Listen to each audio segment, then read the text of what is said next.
Welcome. Welcome, everybody. Lovely to see you all here in this special session to celebrate the book of my dear friend and colleague, Diana Claire Douglas. We just saw it. Really lovely to see you all here. I'm Annemarie Voorhoeve, founder of the Hague Center for Global Governance, Innovation and Emergence, and co-founder with Diana Claire of the Center for Field Inquiry, in which place actually we are. Well, no, we are guests here of the Zoom room of Julie Krull, who I'll introduce in a minute. So thank you very much for that. But it's really great to see you all here with so many of you showing up. And before we start, I'm going to let my cat out of the room. I'm sorry for that. I would like us just to take a moment to settle in. That was also helped me to be a little bit more calm and settled in. So I would like us to ring the bell to welcome us in, and maybe I'll do it 3 times.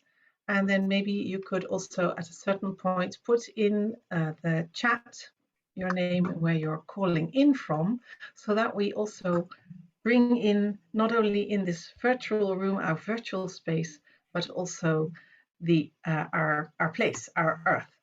Because in the constellation work, we have experienced how important it is that we really connect to our Mother Earth. So that's what we would love to do here. And that would also calm me down a little bit of the excitement. So I'm sorry for that. Anne-Marie, I'm wondering if we can just also take a minute, because 51 have come in and we've got 100 registered. Oh, I'm sorry. I'm just seeing myself on the screen, so I just No, but I'm just wondering if we can just give a couple more minutes for people to enter, because Sure. I think they might be finding the Zoom room and all of that.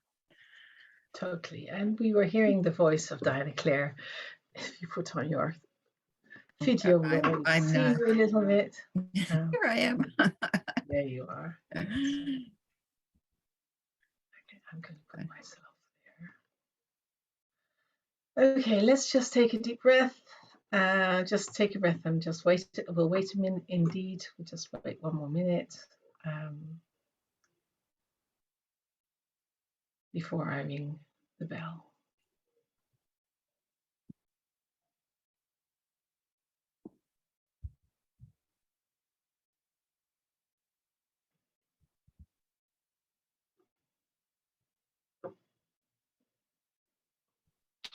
Okay, so I'm calling in from Vreeland, Peaceland in the Netherlands, and I'm going to do it 3 times to open up the space with the sound. Thank you.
Thank you.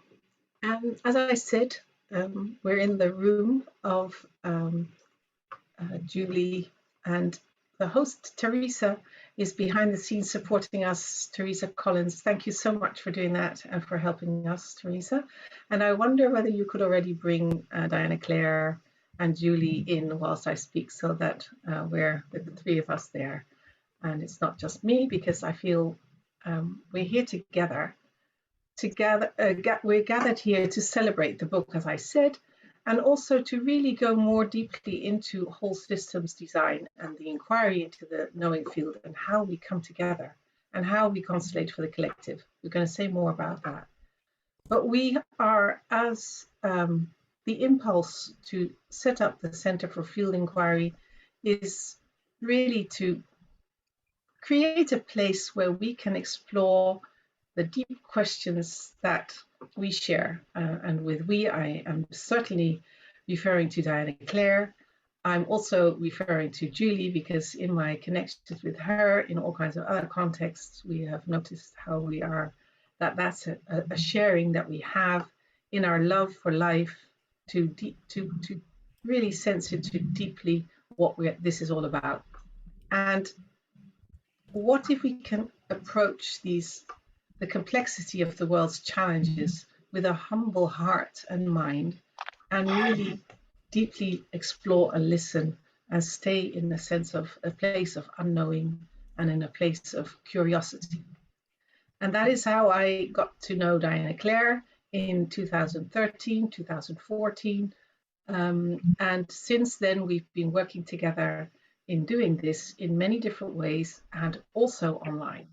So it's with great pleasure that I'm opening up the space here to share with you all, to be together and to have a series of conversations that have come out of the book, the process of that book coming into form, and through that also the Center for Field Inquiry, which is in service of all mind.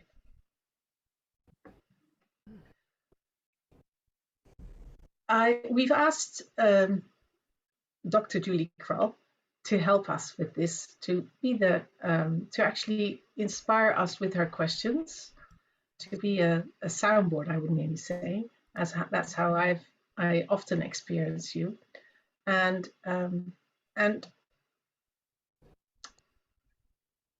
how I know you is that you're really focused on how to support conscious, co-creative change makers, evolutionary change agents, people that are just so passionate of trying to find out how we can live from this wholeness, this coming together in co-creation. And I'm noticing that we have steps to take, ways to learn about that and how to do that.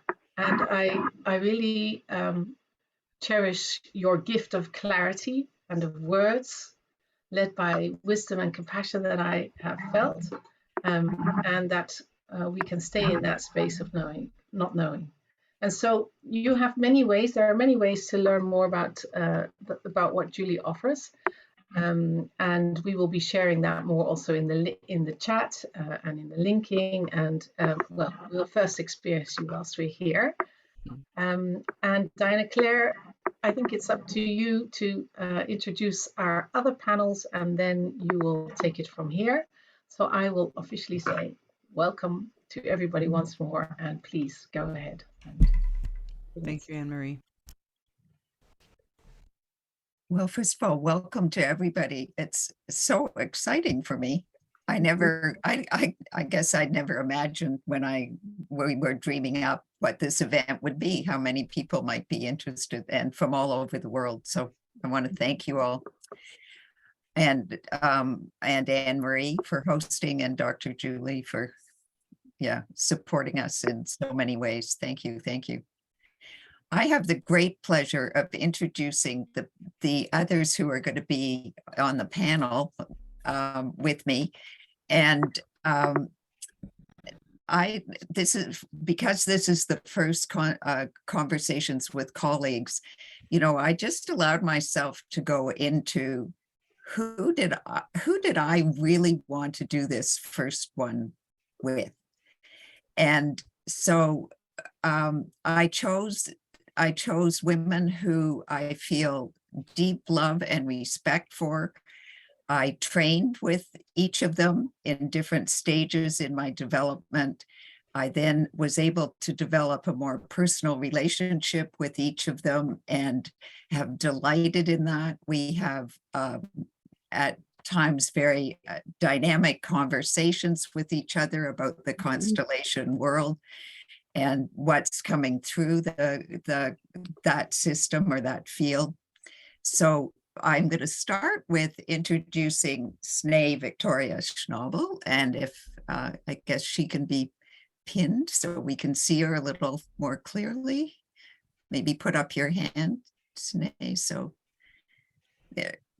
I don't know, Sneh, I think I met you at Bairnmead in 2011 when I was first, which was a retreat that people learning to be facilitators could attend, and fabulous week long, and you got to experience many facilitators but also practice. And Sneh and I just feel we hit it off. So Sneh lives in Germany. She's a facilitator, trainer, constellator, has developed her own institute called the School of the Path Less Traveled. And she has offered seminars and training programs really worldwide. So,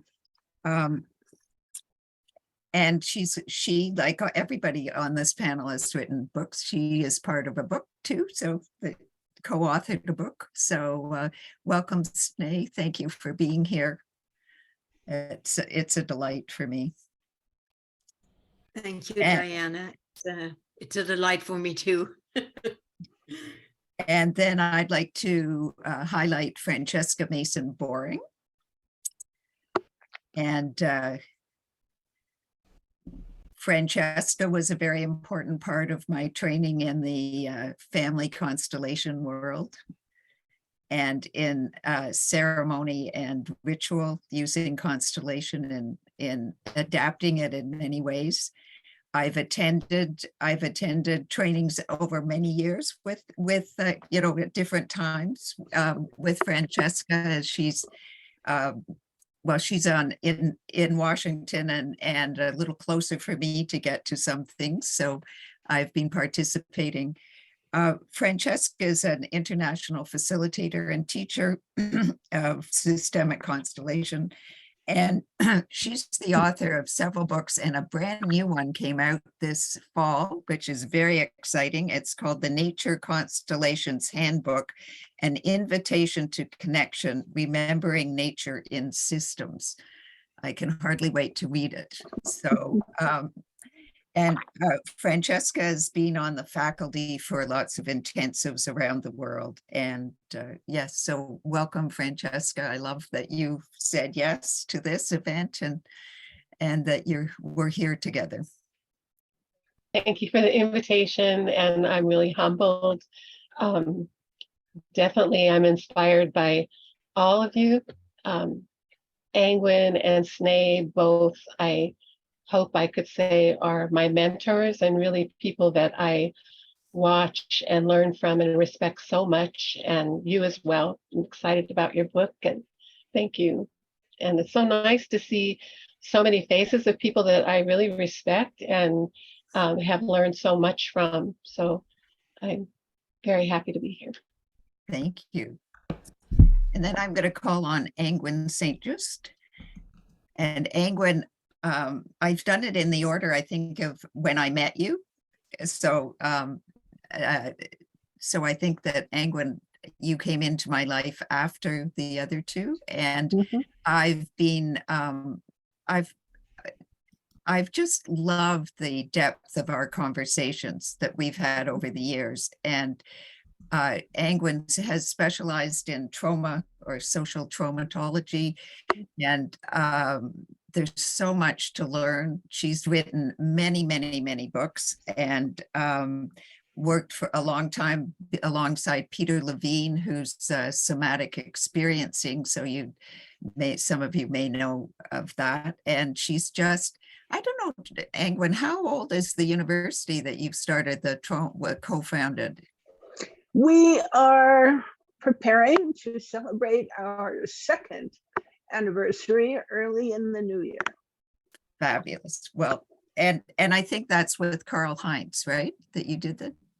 No, actually, I co-founded Drama University with Graciela Lauro, who was my Spanish language publisher, and she was Bert Hellinger's editor. And the university was her idea.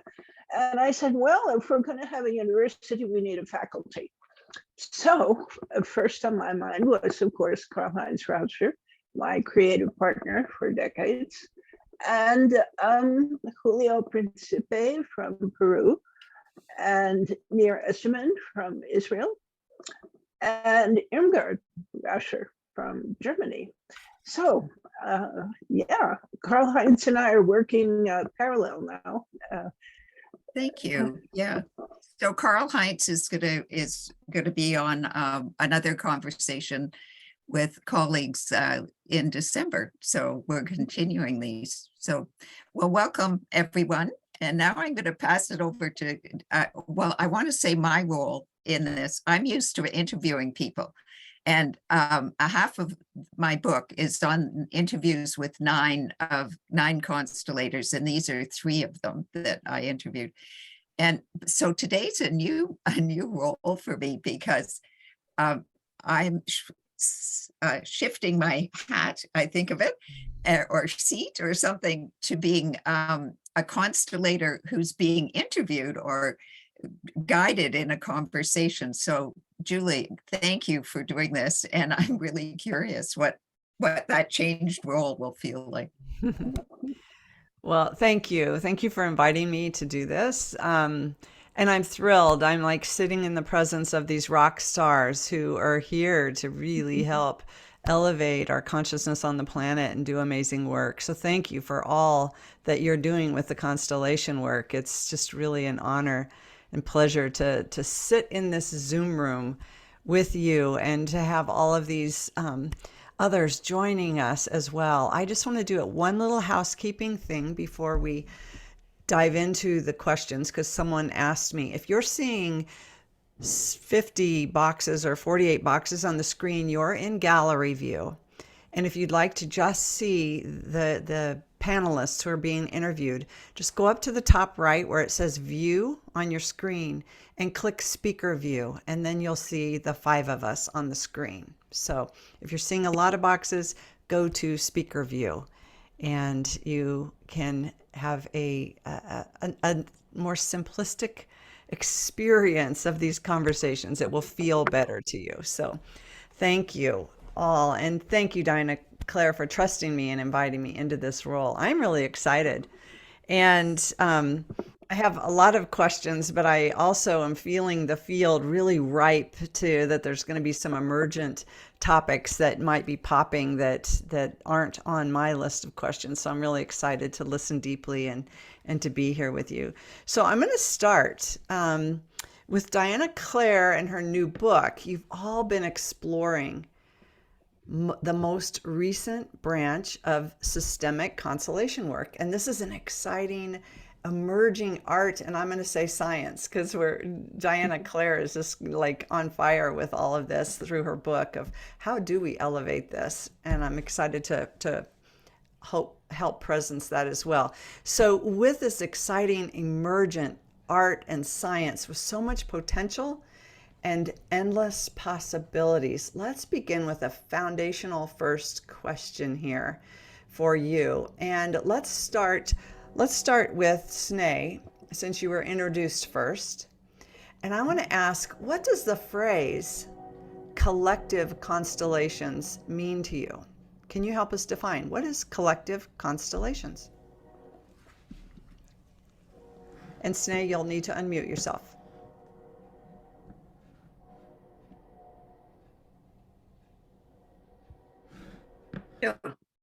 The same. Hang on a second. Not back. There. Now you're good.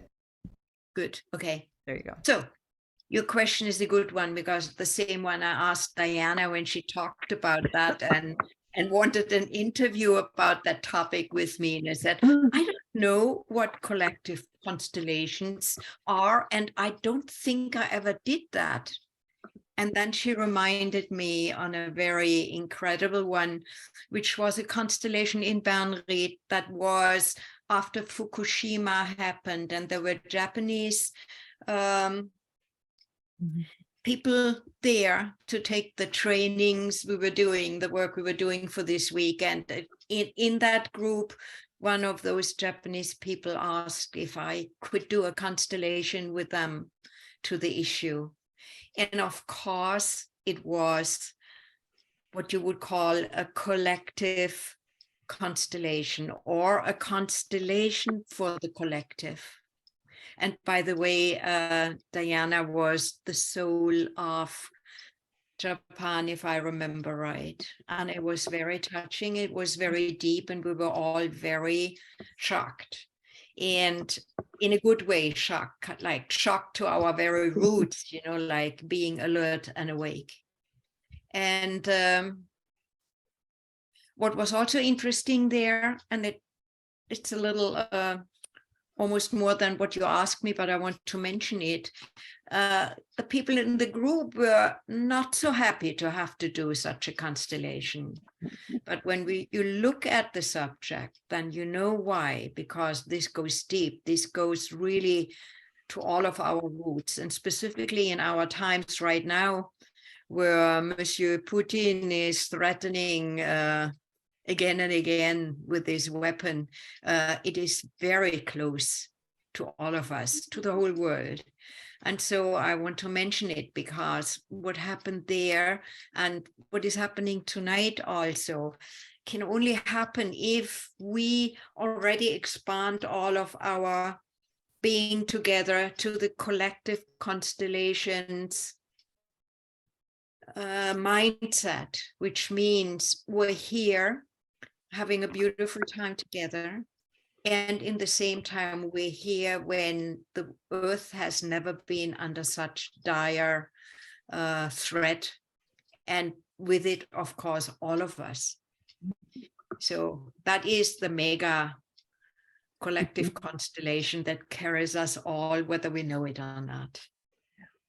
Is that good enough as an answer for you? Now you're muted. Thank you. That was beautiful, Sneh. Thank you. And I'm going to see what your friends want to add. Francesca, let's go to you next. What does collective constellations mean to you? So thank you for that, Sneh. That was really encouraging, I think. What I think about is, I think about what Hellinger and I've heard Angwin also refer to greater forces. So when we're really working with greater forces that have touched all of us. And I also think about bigger love. So that for me, with all of constellation work, what really I find so motivating and so encouraging is that it really does come to love. So if there is this expansion of the heart, this openness that really finds a place for everything with so much commitment and so much tenderness that we could really only call it love. So I think for me, that's what really is beautiful about collective constellations or constellations that really engage larger systems, that there is a very beautiful outcome in that it really is kind of a gateway to greater love.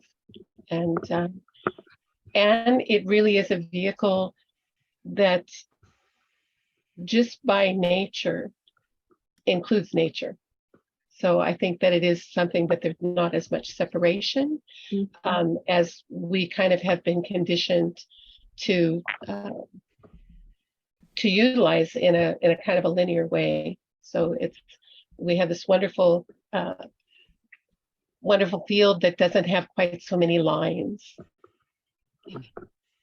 These are powerful nuggets. I imagine everyone is like getting excited about these pieces that are coming through. Those are beautiful words. And so, Angwin, let's have you jump in here. What does collective constellation mean to you?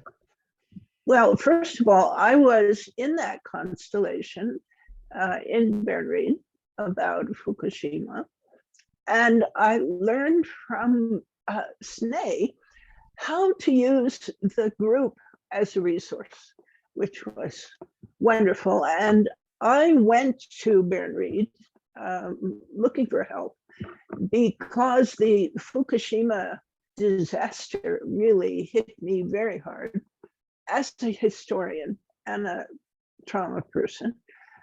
And no one in my world felt like this was anything at all that they should concern themselves with.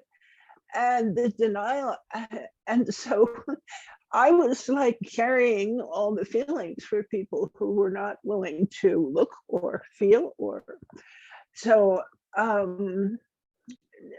I couldn't seem to get out of this myself. So I went to Bernreid, and Sneh announced she was going to do this constellation. And I do remember that the group, along with my experience in my own world, that they really didn't want to do it. But she just sort of effortlessly led them into it. And it was beautiful. I wrote about that constellation in one of my books. I think it was Time, Space, and Fractals.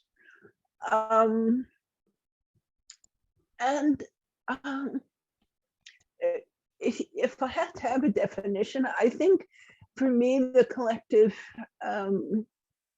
emerged rather naturally because I'm a historian, and I have never seen individual trauma or family trauma as separate from the larger systems to which they belong. So it was, I moved into the collective very, very early, and I saw Bert Hellinger doing that early on when he moved beyond the family into perpetrator-victim dynamics with the Holocaust. So I saw, aha, this is a way to work with larger systems and collective trauma. Mm. Okay, wow. And Dinah Claire, let's see what you can add to this. What does collective constellations mean to you? You're on mute.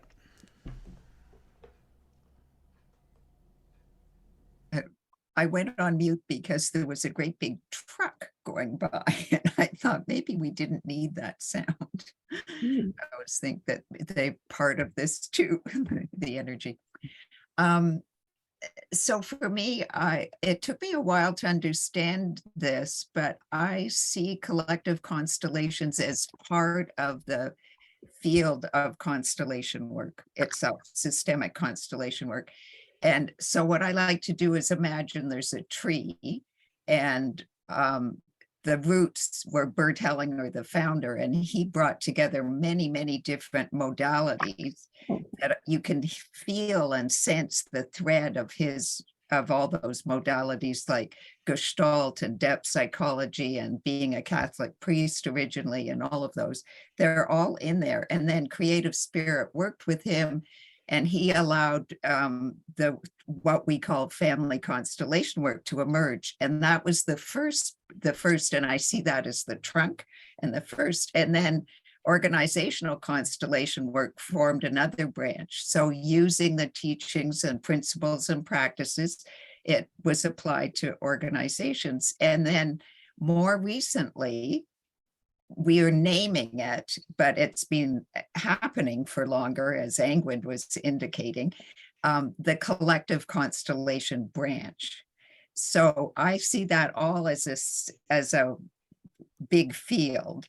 And what it took me time to realize is that we enter, I called it in my book, Doorways to the Collective, but we enter through 3 doorways. So you can enter the collective by doing family constellation work. And we see that all the time with transgenerational trauma and the greater forces influencing families. we see it in organizations. They enter working in the collective or for the collective.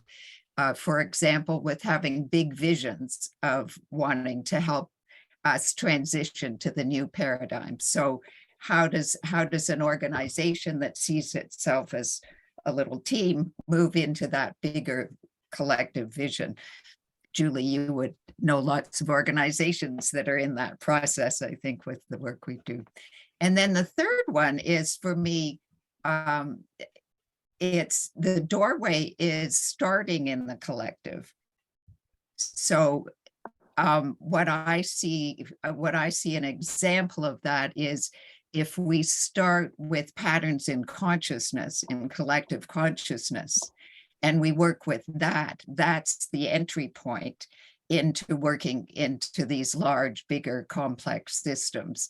And the example that Engwin used of, that Bert Hellinger did, of the victim tyrant.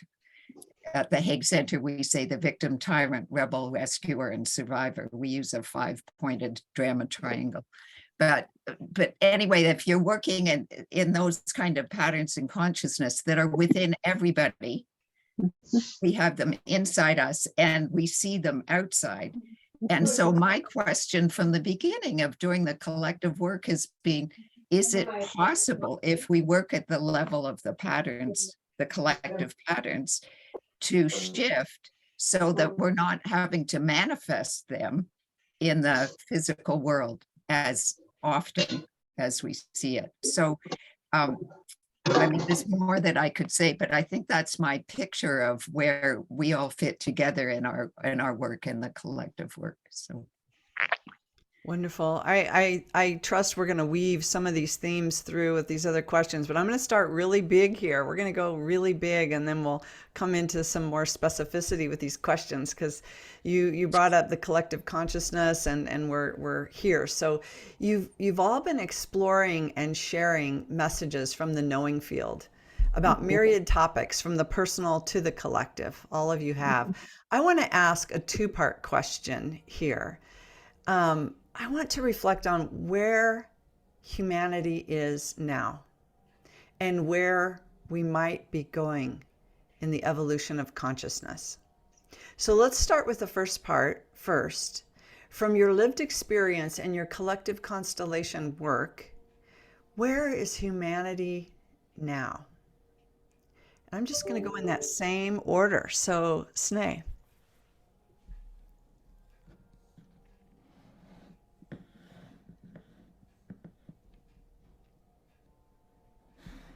Well, it's almost like every day I have a different question for that.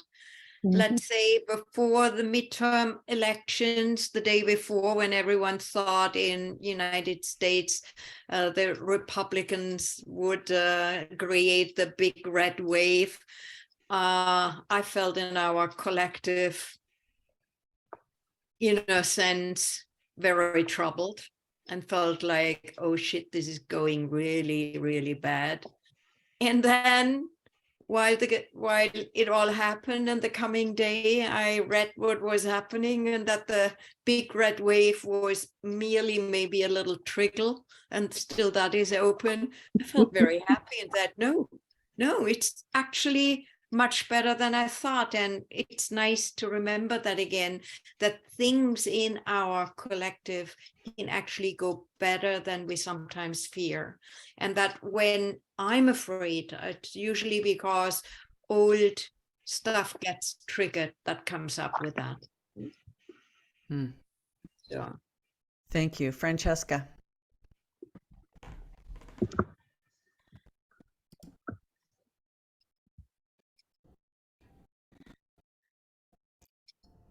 We need to ask. I think we're at an exciting time. I think that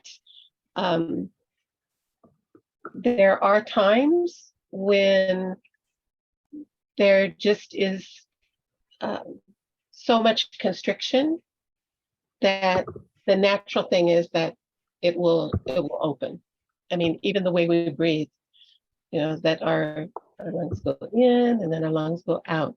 And as long as we're living, it's like that there's this constriction or collapse, and then expansion. And so I think that every place in nature, it's like that you can see that when there's constriction, that there's almost always going to be an opening. And so I feel that we're in one of those times, and even constellation work reflects that. And I think that sometimes there are those places where there's a fear of the expansion, where there are different things that happen in our person. When Sneh was talking about, the moments of fear, or the places where we hesitate, I think that there is this impulse to be a little bit nervous about the expansion in different ways. But I really do feel that we're at one of those places. And so people who are interested in looking at constellation work from a more expanded possibility, and that means not just the work itself, not just the topics, but the participants, the facilitators. So to be expanding our network to include something that reflects humanity, multiple races, multiple ethnicities. I think that expansion is wanting to happen in constellation work, and in different ways there can be constrictions around that. So I think that it's a I don't want to sound like Pollyanna, because I do know that there are many terrible things that are happening, but I think that it is part of what will is creating the momentum for expansion. Thank you. And Angwin. Shadow sister here. My favorite cultural historian was William Irwin Thompson, and he said, the future often announces itself as evil. And that's given me a lot to think about as a historian. I mean, the printing press was considered evil by the church, and so on. My parents thought Elvis Presley was, and the hula hoop was definitely evil, with all that pelvic motion. However, there is a lot of speculation, should we say, in the field about humanity as a transition point. There's talk of humanity 2.0, talk of potential transhumanism. What does that mean for our species, and so on? So several years ago, I was interested in the effect of radiation on the genome and the environment and so forth. So at several conferences, I set up Humanity in the Future. And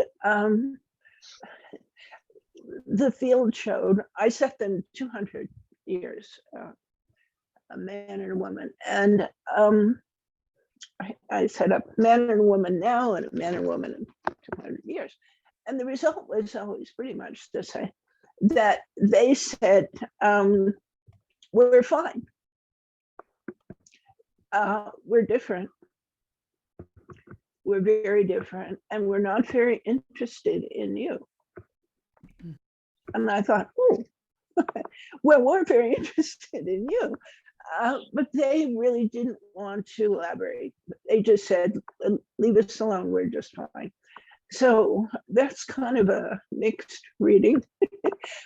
I'm still sitting with that, and I'm going to give a module through the university next year on transhumanism and the collective, and see what the field knows about this potential tipping point. Well, thank you for that. Thank you. And Diana Claire. Well, through the Hague Center, we've been doing a number of constellations on various topics, collective constellations on various topics. And I usually have humanity represented in the field, whether it's a constellation for a city, or it's about a particular collective issue. We bring, or money. Most recently, we were doing the future of money now, that we bring in a representative for humanity. And over the years, what that representative has shown is it's usually outside the circle, dissociated, not connected, not looking at, doesn't really care about the other elements in the system, and sometimes very tired or drops. And then so I've ongoingly been noting how humanity shows up in these constellations. I should preface, there's a question that we've been holding is, what will it take for humanity to be in its rightful place in the flow of love and life? Which I think is one of the steps to the transition we're going in. Like, we need, how do we find our rightful place in life here? So we're holding that as a big theme question. And then I watch how humanity shows up. And then added to that, another constellator who I interview in the book, Judy Wilkins Smith, she started realizing that it's the individual making the choices. So she started bringing in, you could have humanity represented, but you also needed to have the individual, because it's going to be the individual choice, all of the individual choices that move us in a direction.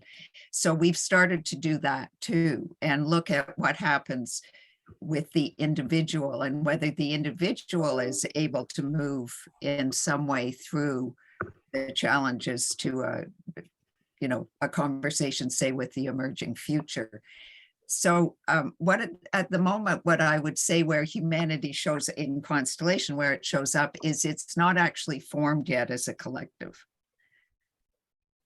It's outside the circle. It's not, I think we've got groups that are coming together that are forming collectives that are, but we're not one, as a humanity, and that shows up in the constellations, and then watching how the individual choices will shift how we move through that. So that's an ongoing question for me. Thanks.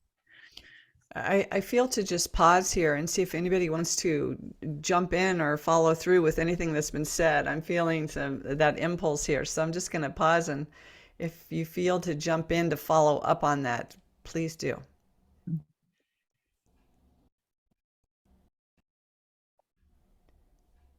I'd like to say I haven't tried putting in the transhumanism, with the way we've been looking at humanity. So it would be humanity as we see human beings at this point. And I think it might be quite interesting, Angwin, to do the question that I'm asking: what will it take for humanity to be in its rightful place, and have a representative for the transhumanism? Like how can we evolve the constellation? So that's what comes up for me. I would just like to add about this idea that the future announces itself as evil. That I thought, well, what is it now that we're considering evil? And it seems for many people, it's AI is evil. So knowing there's such a thing as relative evil and perceived evil, and when you look back at history, there were times when the collective considered things evil that we think it's almost laughable. So it's interesting to think about, is AI evil, or is it the future? Or I just haven't landed anywhere solid with any of this. I'm just kind of, I'm very excited about doing this module on transhumanism, to see if maybe the field can inform us a little bit more about some of these unknowns. That would be amazing. I would love to be a mouse in the corner of the room when you're doing that one. And because just the words, as you're mentioning that, Angwin, just those words will start creating dialogue in everybody's minds, triggers and flags, and and what we see from media and others, and the good and evil conversation. So it is an important conversation for us right here, right now on the planet, which leads us to the second half of that question, which is, where might we be going with conscious evolution? And here, this technology piece. So yeah, Francesca, go ahead and jump in there if you want to follow up with that. And then I just noticed that there was a hand up. yeah, do you want me to take questions from the room, Diana Claire? This was meant to be continuing our conversations, so I would invite people who are watching to put their questions or their comments in the chat, because I really wanted this to be us continuing the conversation. I think if we open the field to questions, we might not get to the juicy questions that Julie has for us. Thank you for wanting to put something into the field, those who are watching, and please use the chat to do that. Yeah, do use the chat and we'll record it, and Diana Claire can follow up with some of that as well in the future. So let's talk about the evolution of consciousness now, and then just weave in this where we are and where we might be going. And I'm just going to let whoever feels the impulse to jump in first jump in this time.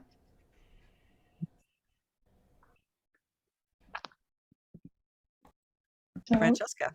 I will say the question of is AI evil? There was a Blackfoot elder. I was involved in a cyber circle with some Native elders. And there was a Blackfoot elder in her 80s. And she said, when I first found out about the Zoom, because of course it was post-COVID, so everything was going to Zoom.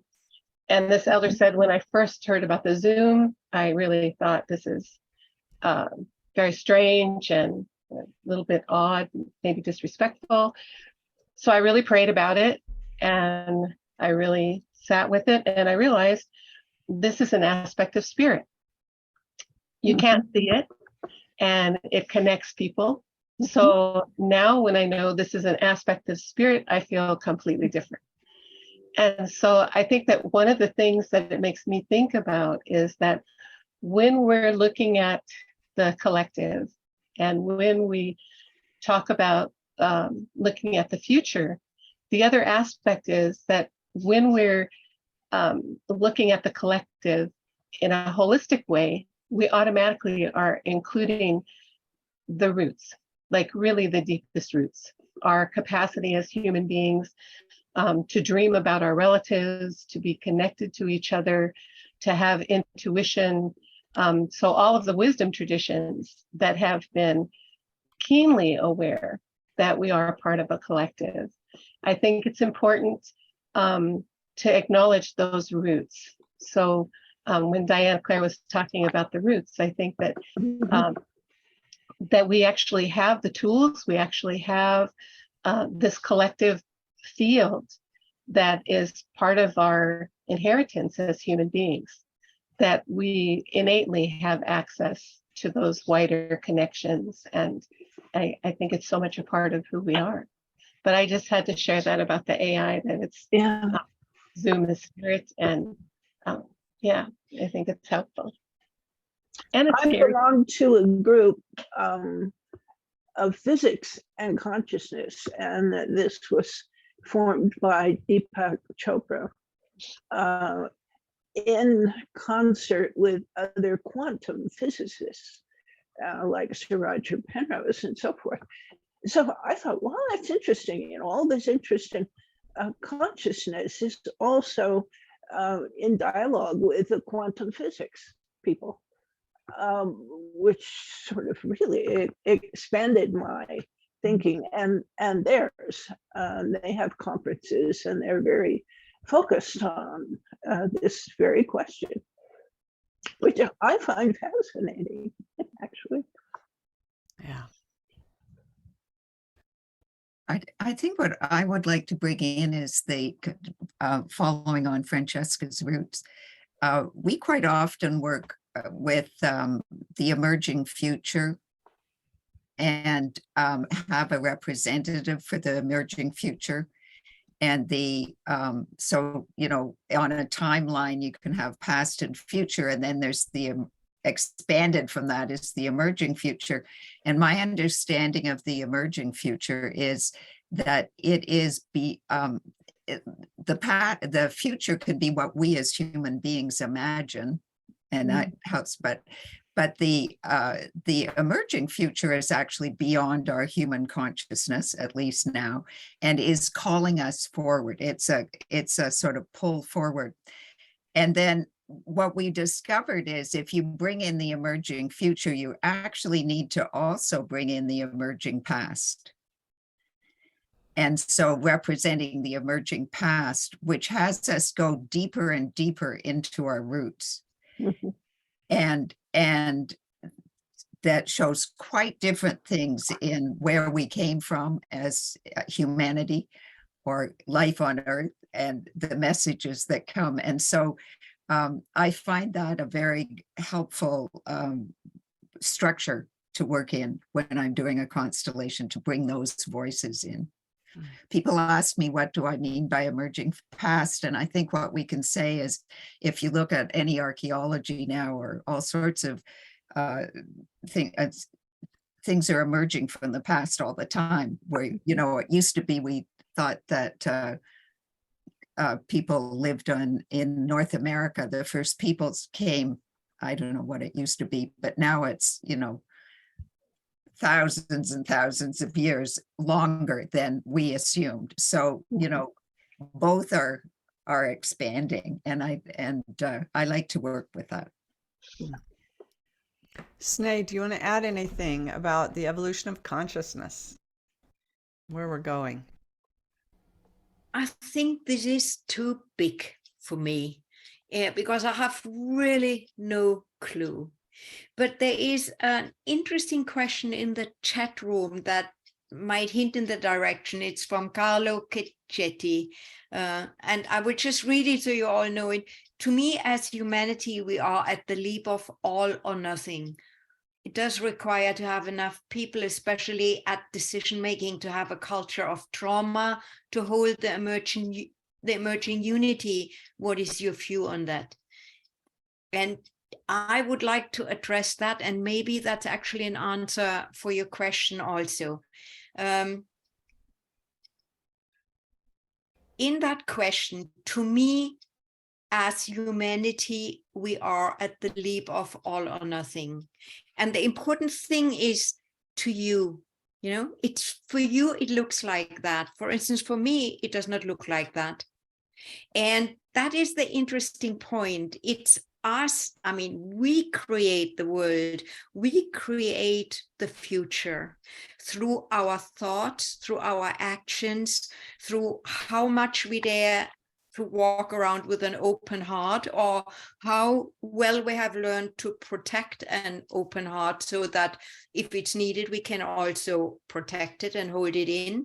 But that we are constantly in contact with actually what you said before, with love, because love is really the driver.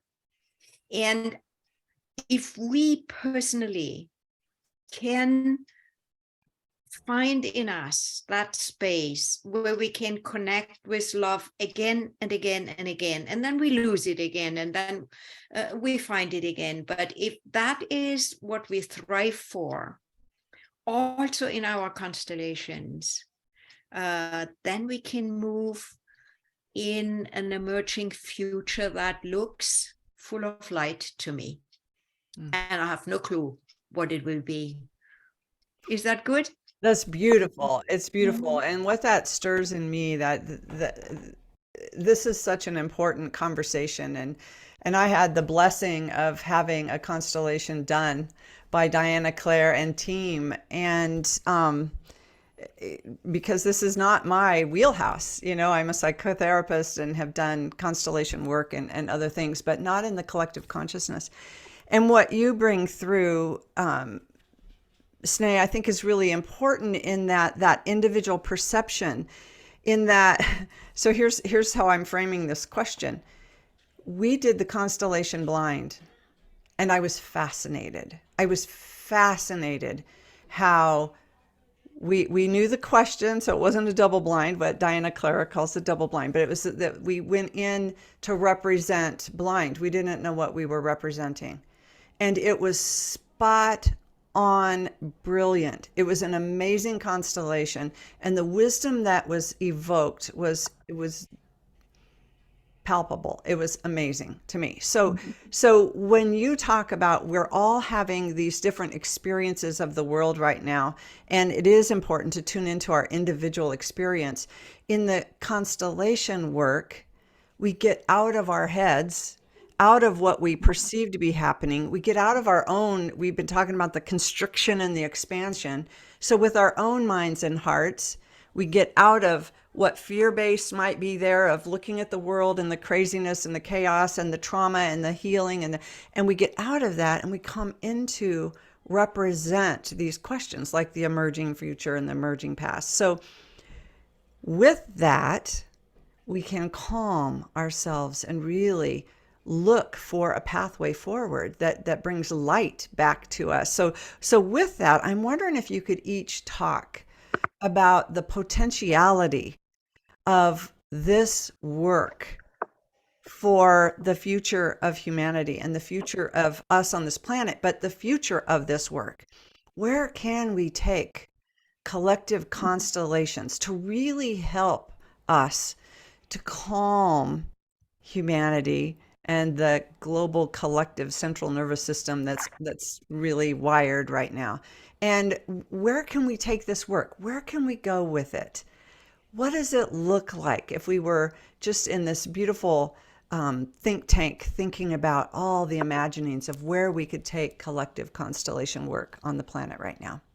I'm just going to let whoever wants to jump in, and if I need to, I'll call on someone.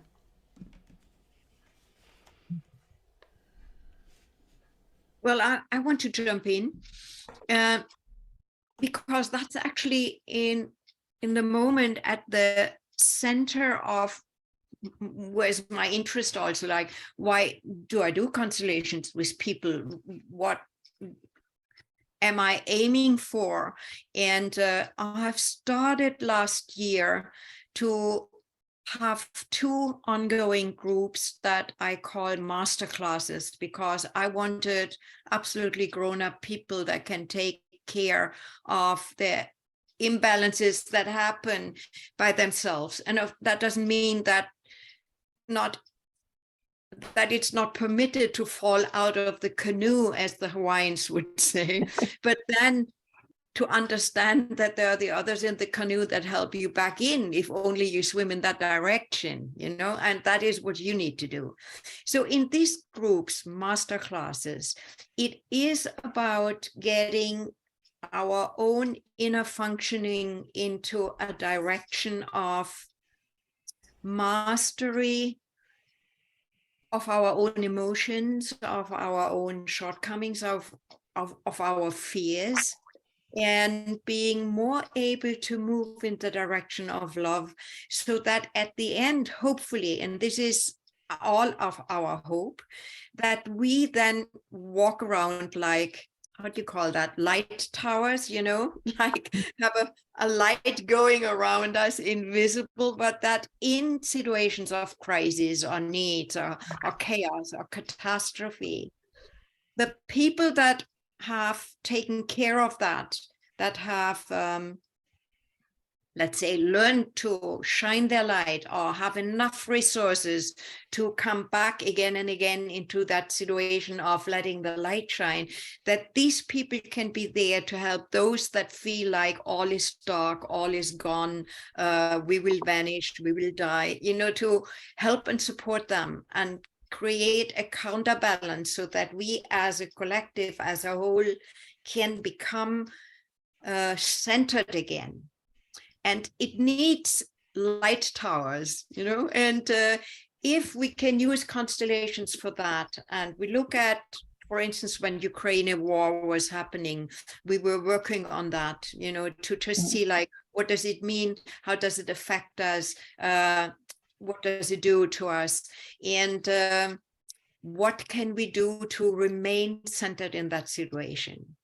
And we're still working on it. We are adding a second year, the groups and me, we're adding a second year where it's more that each one finds ways and proposes them to the others in the groups to explore how we can become these light towers. Or there's this beautiful expression from other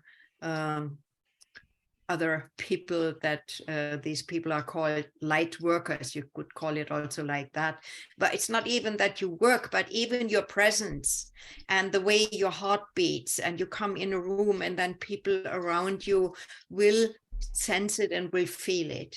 And I need to make a few more words to explain that, you know, like in what we have observed often Bert Hellinger do. If someone comes with a huge question and wants a constellation, he often just put the person next to him and didn't say anything. And then the person also was quiet. And then they sat maybe for 5 minutes in silence next to each other.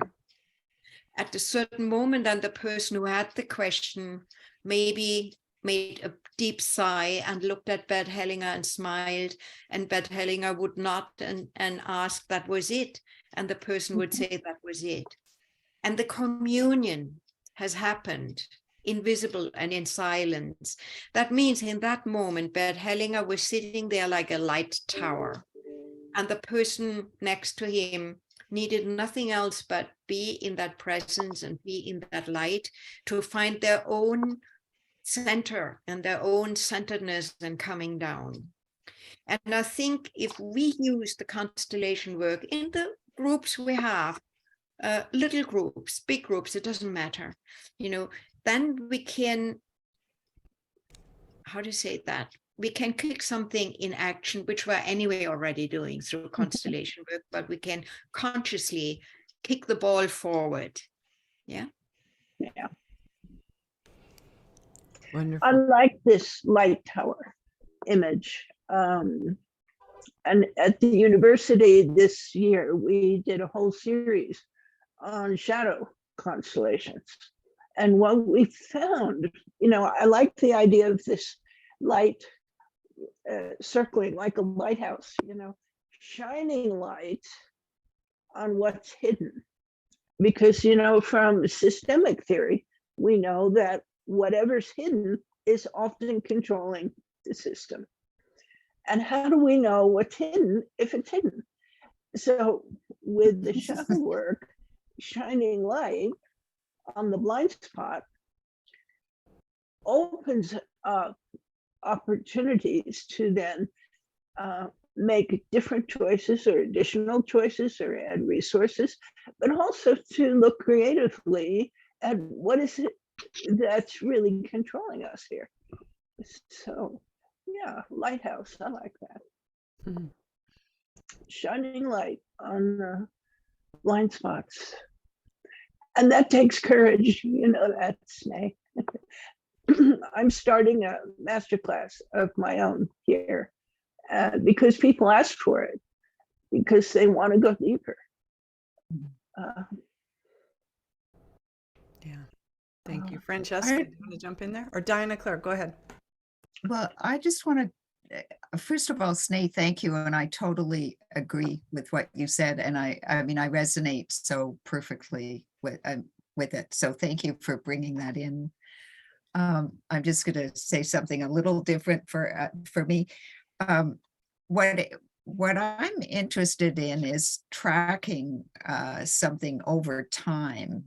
So that question of what will it take for humanity to be in right, you know, in the flow of love and life, in right place in the flow of love and life.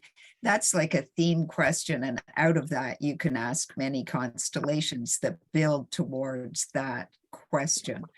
And we've just done a series on the future of money now with Sarah McCrum. And again, there's a the question we asked was, what will it take for humanity to integrate the shadow polarities of money in order to be to move from fear to love in the relationship with money, which is a way too big question to ask if you're doing a constellation. So we started to break it down into possible questions. So, but I see that as a project ongoing that we can be exploring money and bringing the light of consciousness, bringing light, which actually showed up in the final part of that constellation. We had the shadow and the light of consciousness, and at the end, the light just came and covered the whole field. And it's like, well, if you actually are the light, then you're beyond the split of light and dark. And what happens when we're in bringing that force of light through? So many questions for me, but I like the tracking over time. That's what, and find groups that are wanting to do that kind of deeper, because you can go more deeply if you're tracking a question over time. So that's what we do at the Higgs Center for Field Inquiry. So I'll just bring that in. Francesca, do you want to jump in here? So, pardon me. I'm loving this. This is really so fun. But I think one of the things that I really, as I listen to everyone speak, and when I've been kind of looking at the gallery and seeing the different facilitators, I think that one of the things that's really exciting is that I have a sense that we actually are impacting the collective. When we do constellation work, we really are, in a very fundamental, very pragmatic way, changing the collective. Because one of the things that we know is, when you read the wonderful work of Sarah Hutchison, and she has this beautiful capacity for looking at neurology and constellation work. And so when people sit in a safe space and they're able to explore deep issues, large or small, physiologically they change. More often exposure to a really safe space actually helps to change a person's body and their constructs, their actual physical construction. So the more we bring constellation work in a way that is phenomenological, which is very expansive, and warm and accepting and inviting, the more frequently we give people opportunities to be in that space, the more we are actually changing the collective. I mean, I think that's just a very practical truth. And what can happen from there, I think, will come from the collective, which is even more exciting, because that means lots of people are planting lots of seeds. And there's nothing as exciting as a garden in a meadow that's just really got a big variety. So lots of bees come, lots of hummingbirds come, lots of pollination and cross-pollination. So so when you speak about collective constellations, there are so many wonderful possibilities, but I think that it's good not to forget or be awed by the fact that so many of the people who are present in this collective right now are actually changing the collective in a really positive way by creating that space for people and being a part of that space for people. So thank you for this, Diane. I really appreciate it. Yeah. Wow, I love that, Francesca. And we're running out of time. I really wanted to ask another question, and perhaps this is one of those seeds that we can sprinkle in this field with all the constellators present. Because as I'm listening to you, there is that very healing foundation of of those doing their own personal and family constellations and organizational constellations. And then we have this meta work, right?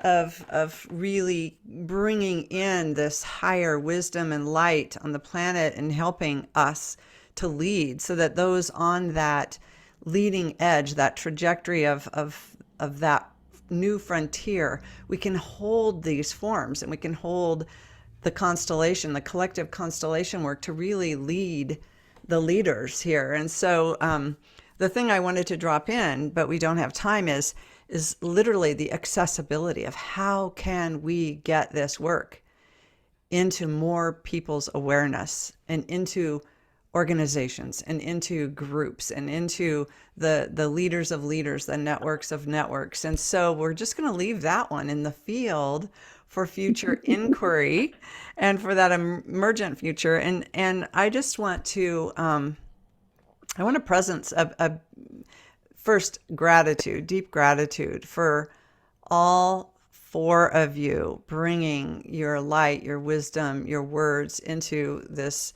experience today. It's been really rich.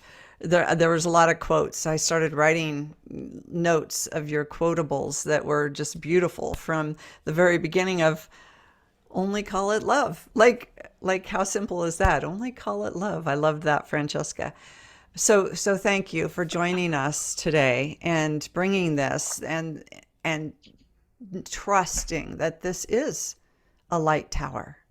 This work is a lighthouse, a light tower that's bringing light into the world and into the consciousness. And it's a great metaphor for it. So there's also a quote in the book that I want to kind of wrap this up before we just have any few last words that we have, where it says, "We are receivers of dreams from beyond us. The emerging future wants and needs to be listened to and heard." So I just want to thank you for being those receivers and for trusting this impulse and presencing that. So we have about 3 minutes. If there's any last word that gives you maybe 50 seconds each, just to wrap up, if there's any last words that you want to presence before we begin to wrap and bring this into closure. Let's start with you, Sneh. Well, what just comes up is you need to start with loving yourself, really deeply loving yourself. And the rest comes by itself. Beautiful. Beautiful in its simplicity. Francesca. The first thing that comes is thank you, Diana Claire, for the beautiful book and for bringing us all together. And I'm so excited that we're all planting seeds. Thank you. Beautiful. Angwin. Yeah, gratitude is such good medicine, and it's contagious. And I'm very grateful to be here, to be with you, and to have the great privilege to be actively participating with all my heart in this work. Beautiful. And Diana Claire, to wrap this session before I hand it back over to you, what would you like to add in closing? Well, actually, a quote from Francesca comes to mind, is that it's natural for all of us to be working in bigger fields. And I really think owning that it's natural for us to be able to do this work. And I want to thank you all. I've been touched deeply by today and, of course, by our past and my interviews. And I look forward to our conversations continuing because they're juicy. So thanks. And thanks, Julie, for your good questions. And yeah, it was very lovely. And I had more. So I'm like looking Right. forward to tuning back in because I would love to learn more from all of you. And along with that quote, Francesca also said, just by nature, it includes nature.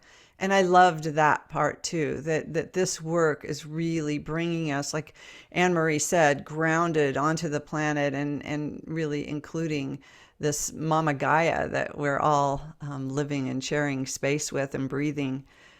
And we all know we're not even connected. We just are one. So thank you. I just want to then wrap by saying thank you, Diana Claire. Thank you for this beautiful book. Thank you for inviting me to be a part of your day here. And I just am so excited about the work yet to come. I feel like I've found a new tool to share with the evolutionary leaders that I work with and coach and mentor to do this important work on the planet. And now we have another tool in the toolbox to really, welcome people into a process and guide from pure wisdom. So thank you. Thank you for your expertise, your wisdom, and inviting me to share in your day. Yeah, thank you. I think Anne Marie's going to come on and help us with the trailer for my book. I'm going to speak a little bit about my book, but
well, I'm going to take a few moments to share a bit about my book called Systems Design Inquiries in the Knowing Field. And in the process, I'll be thanking people because it's for me, it's like the movie credits, and you see all the list of people that help do everything. Well, I feel the same with my book, starting with the inspiration from Spirit that I write the book to the finished product, which Julie kindly showed. So the book is in 3 sections. And section 1 is the personal story of my emergence and journey from living and working in the personal to the movement to the collective. And I really give the process that has developed through me and how I do collective constellations. But it's also a story of witnessing the emergence of collective constellations and how they both, for me, come together. And the writing of the book helped that into what I call my work as constellating for the collective. So that's the first section. And I dedicate it by saying, may my story be an inspiration to others who find themselves drawn to working with large system transformation. Now, section 2 presents conversations with colleagues. Actually, that's part of the naming for this series. Not all of whom were constellators, and we practiced together or researched together, and that these collaborations in the work helped me develop the way that I facilitate collective constellations. So I wish to acknowledge, and I think they're on the call today, Mary Elizabeth Mason, Rosalba Stocco, and Peter Stefani, and of course Anne Marie from the Hague Center. Judy Wilkins Smith, who's also part of that, will be in a future conversation. And in that section, I dedicated, may these stories of collaboration and co-creation be inspirations to expand and build networks and systems of influence impacting the world. And then section 3 is the 9 interviews with constellators who do collective constellation work. And I would like to thank Barbara Morgan from the Knowing Field International Journal, who actually supported me in publishing and having a regular column in the journal from 2015 to 2021. And that's where the 9 interviews were. And then, of course, all the constellators that I interviewed, the 9 of you, thank you. And in that one, I have, may the teachings offered by all those I interviewed ground and expand what is possible when shifting perspectives to a big picture systemic view. In the Sneh and Francesca and Angwin have chapters, and so Sneh's chapter was following the energy opening from the personal to the collective. That was a very important conversation for me, and is a lot about my work actually now, is how do we help people move from serving their personal or their family close in circle to being willing to serve a broader collective. And then with Francesca's care in the field of collective and communal constellations, she really highlighted for me that how much we need to care at personally and for the groups we work with, and also for the collective in the work we do, and gives lots of ways of looking at that. And then Angwin's was trauma and our human condition.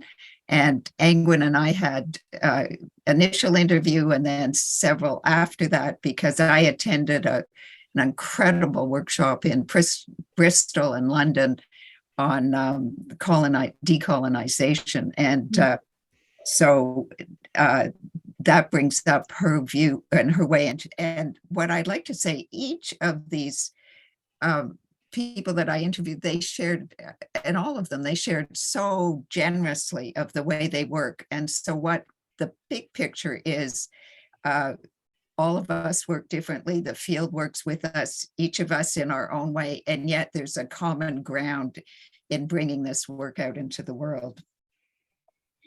So after the writing of the book, then of course there's the production. And I wish to thank Judith Miller, who's on the call, my editor, first reader, and she guided me through the process with such grace and gentleness that it was amazing. And I just have great thanks. An editor is invaluable when writing a book. I want to thank my partner, my friends, and my family who supported me through the many months of cocooning, really cocooning, and focusing on my writing and publishing. It's a journey. I spent COVID doing it. It's about I started in November of 2019 and it came out in the spring of 2022. I would like to thank Friesen Publishers, Friesen Press. They guided me through the bigger publishing process and look after the distribution of my book. So it's been a journey and continues to be a journey, and I am very grateful for it. I feel that in writing the book, and I offer this to others who may be wondering about writing, it has shifted me in feeling more grounded in facilitating, and also more humble about it. So I think there's some information about how to get the book. Is that going in? I think that might be going into the chat, but the book's available through Amazon, and it's Amazon, Google Books, Nook, Barnes and Noble, Kobo. It's both ebook and paper books.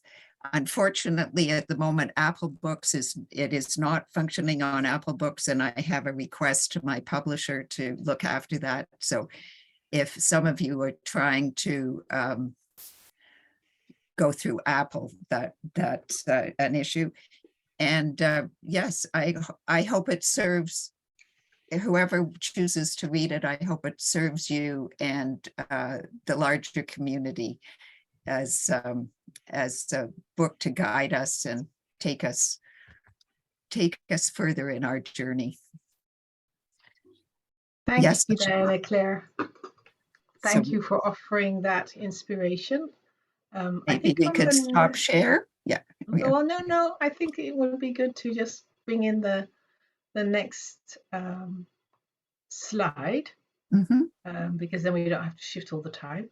So I'll say something at the end to you personally, but just for now, what we're really looking for is how to continue. So we're having this series of conversations with colleagues that you already said. The next one will be on the 14th of December. You have all subscribed to our info at the Hague Center. So we will, after tonight, also give you a thank you email with some information. If you don't want to receive after that, you can of course subscribe, but otherwise you will receive the invitation for that as well. We're going to continue, like Diana Claire said, with the inquiry into the future of money now, collective constellation that we did with small groups to really go into it more deeply and to also develop that field of consciousness and the learnings that we have that have come out of that constellation and that work that we've done for over many years actually. And we're also going to be continuing to give develop skills and facilitation techniques, and also do some training around that. And from that, I would also like to thank our group of representatives that are showing up more and more again and again. And through that, we are kind of like sensing how we are developing online, but also in hybrid forms, these constellations that we can be doing like that. On the next slide, there are also some links. I think they're also in the have been also put in the chat, so that's also where you can find us in that sense. And maybe I can just add a few more words without the share screen, so that we can see. Well, I'm looking at you through gallery view anyway, because thank you all for being here. Thank you, Julie, for your lovely inquiry and questions and holding that space like that in a way that nourishes us and also lets us share words that we hadn't prepared beforehand, but just let it flow and come, and leave us with this this question of how we can indeed continue to offer this work in service of the collective and in service also of others. And Teresa, for your background work, thank you so much also for that. And of course, all our panel members as well. And yeah, Diana Claire, I bow for your immense source of inner courage and imagination to really put this out in the world, to continue to just go on and answer our sometimes crazy conversations with, okay, let's try it out. Let's do it. Let's design. Let's deeply listen. Let ourselves be informed also in these very complex contexts, even like compassion and AI, as we have been doing as well. So yeah, I think it really resonates for me anyway, and for those of us here. In the book, I can really recommend. It's not a book that you need to read from A to Z. You can, I did, but it's also kind of like a study book, I would say, and it gives quite precise those informations. And I hope and I trust and I feel, and for me anyway, it really serves our commitment to co-create a world in service of the universal heart, the flow of love and life. And I wish that for all of us to be our source of inspiration. Thank you very much for being here. So I'd just like to say, to emphasize that the next one is December 14th. Yes, it's in the chat. Yeah. So enjoy, December Diana, 14th, enjoy. And we've got another group of constellators to talk. So yay. Yes. Okay. So blessings and love to everybody. Thank you so much. Yes, thank you. Thank you. What time on December 14th? Same hours. So 1 Eastern and 7 CET. we'll be sending out a notification.